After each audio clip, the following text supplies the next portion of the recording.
दोस्तों, आप सभी लोग जानते हैं कि 19 मई 2025 को ज्येष्ठ मास का पहला सोमवार आने वाला है। दोस्तों, इसी दिन किया जाने वाला पंडित जी द्वारा बताया गया 5 कनेर के फूल वाला उपाय आप लोगों को जरूर करना चाहिए, क्योंकि दोस्तों यह एक ऐसा उपाय है जो कि इस उपाय को करने के बाद दोस्तों आपको पूरे साल कोई और उपाय को करने की ज़रूरत नहीं है, क्योंकि सबसे बड़ा और सबसे नया यह उपाय पंडित जी ने अपनी अभी की सीहोर की कथा में बताया है। मैं जिस उपाय को आज हम आपको बहुत अच्छे से समझाने वाले हैं, इस वीडियो को देखने के बाद इस उपाय को समझने के लिए आपको कोई और वीडियो को देखने की ज़रूरत नहीं पड़ेगी। तो चलिए दोस्तों, उपाय को शुरू करते हैं। देखिए, ज्येष्ठ मास का पहला सोमवार का दिन इतना खास होता है, इतना महत्वपूर्ण होता है। देखा गया है कभी-कभी बड़े-बड़े पूजा पाठ अनुष्ठान से जो मनोकामना पूर्ण नहीं होती है, वह ज्येष्ठ मास के पहले सोमवार के दिन एक छोटे से उपाय करने से ही आपकी मनोकामना पूर्ण हो जाती। और बहुत सारे लोगों ने इस उपाय को किया भी और उनको इस उपाय को करने का फल भी ज़रूर मिला है। अगर आप लोग भी इस उपाय को ज्येष्ठ महीने के पहले सोमवार के दिन करना चाहते हैं, तो आप इस उपाय को पहले अच्छे से समझ लेना, सुन लेना, उसके बाद करना। आपको इस उपाय का फल ज़रूर मिलेगा और इस उपाय को करने से आपके घर में चाहे किसी भी प्रकार की दुख और समस्या क्यों न चल रही हो, आपको उसका कारण भी नहीं पता है कि भाई ये समस्या किस कारण से चल रही हो।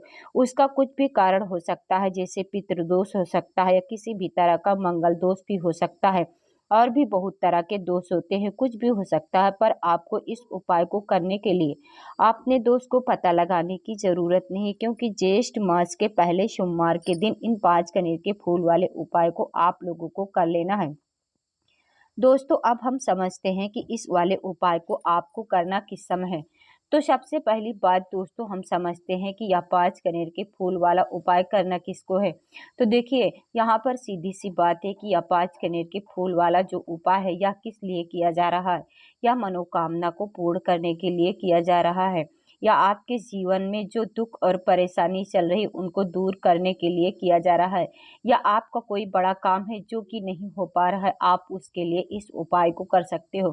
तो सीधी सी ये बात है कि आप अपनी किसी भी प्रकार की मनोकामना के लिए इस वाले उपाय को कर सकते हो। तो यह उपाय वह व्यक्ति कर सकता है जिस व्यक्ति को किसी भी प्रकार की मनोकामना भगवान शिव जी से पूर्ण करवानी हो।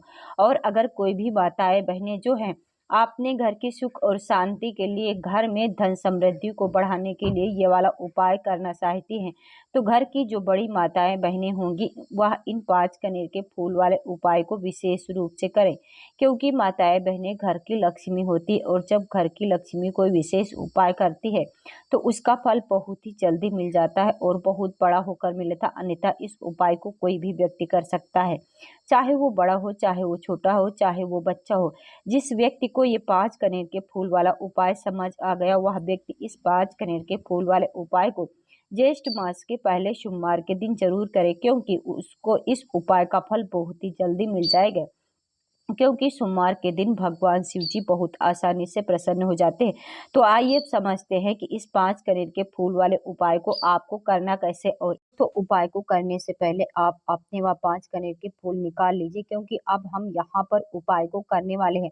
उपाय को करने के लिए आप शिवलिंग के सामने भी बैठ सकते, आस-पास भी बैठ सकते, कोई दिक्कत वाली बात नहीं है।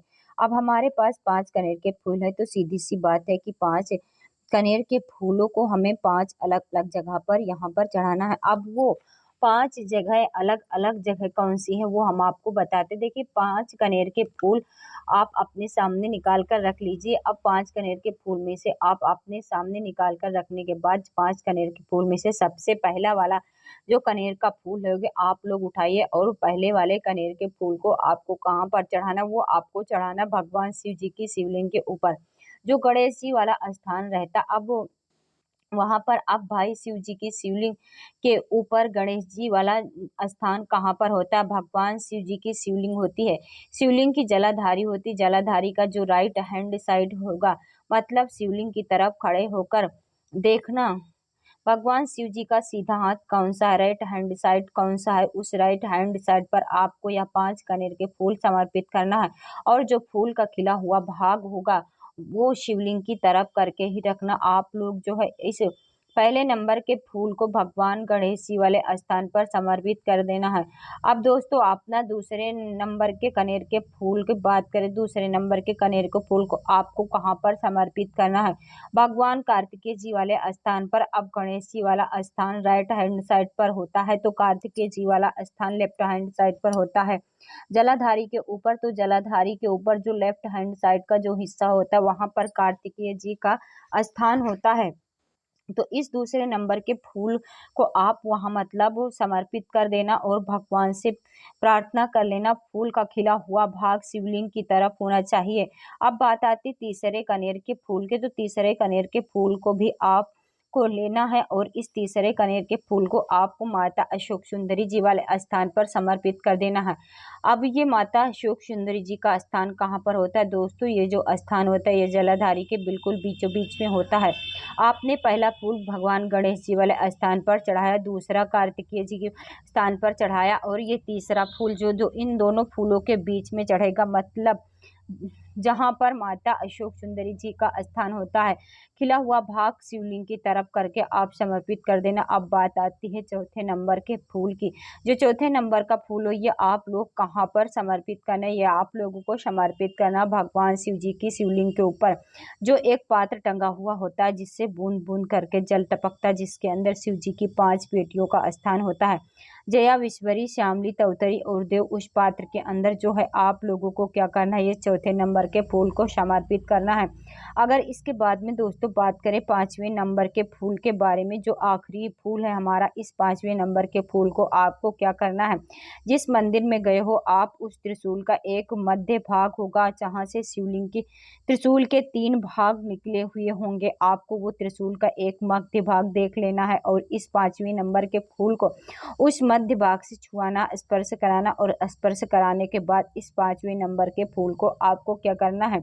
भगवान शिव जी की शिवलिंग के ऊपर समर्पित कर देना। जैसे आप लोग ये 5 फूल को समर्पित कर देते हो, वहीं पर भगवान शिव जी के पास शिवलिंग के पास में बैठकर हाथ जोड़ करके विनती करके अपनी वह मनोकामना बोलना, जिस मनोकामना के लिए आप लोग यह वाला उपाय कर रहे हो।